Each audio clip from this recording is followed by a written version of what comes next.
Today, 4 items, no time for small talk. First, the most dramatic development last week was surely the issuance of the final report of the Intergovernmental Panel on Climate Change, indicating that if we didn't reduce fossil fuel emissions to zero by the end of the century, it would be over for the planet as we know it. In fact, they went further.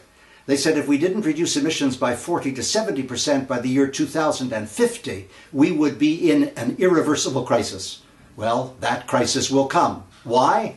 Because there are fossil fuels, and if you will forgive me, there are fossilized fools called Republicans. And they were elected in inordinate numbers just a few days ago, and they will put an end to the possibility of reaching an international agreement in Paris in December of next year, as was everywhere hoped. So what do we do in the midst of this crisis? Well, we wait and hope for a politician of courage. I've waited so many years, who will stand up and say, leave it in the ground. Leave the oil, the natural gas, and the coal in the ground and turn all of our energies to the production of renewables, whether it's wind or solar or maybe even nuclear, maybe even carbon recapture as we phase out the fossil fuels. But ultimately, that has to be the answer. Or our grandchildren, our great-grandchildren, our great-great-grandchildren will face some kind of cataclysm down the road. Number 2. There has just ended in Barcelona in Spain a conference on lung disease, primarily tuberculosis. You know, tuberculosis has been a communicable disease that has been eclipsed by HIV and AIDS and malaria, and that's not good.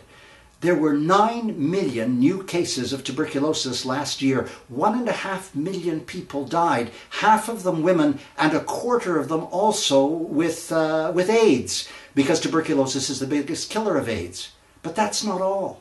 500,000 of those cases were multi-drug resistant tuberculosis. That is to say, TB which will not respond to any of the known drug interventions. And the pharmaceutical companies, of course, are being obdurate and callous in their refusal to develop new forms of drugs and keep what we have at low prices.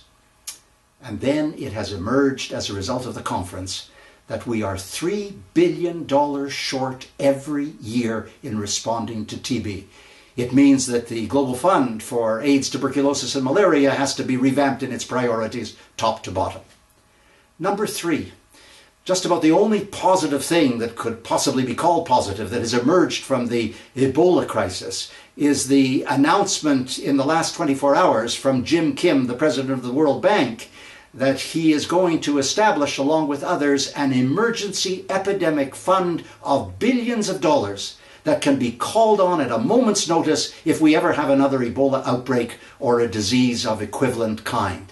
It's an excellent idea. Would that it had come from the United Nations Central or from the World Health Organization, but of course they don't think. And it is really advantageous, therefore, to have it come from the World Bank. I never thought I'd say those words, but I have a certain regard for Jim Kim. Finally, have you yet made a contribution to the Treatment Action Campaign in South Africa in their urgent need to have funding in 2015 and 2016, that tremendous NGO which keeps the pressure on the South African government to roll out treatment? It doesn't matter whether the contribution is minuscule or munificent. Just Google Treatment Action Campaign, make a contribution, spread the word through your social networks. That was last week. I'm Stephen Lewis.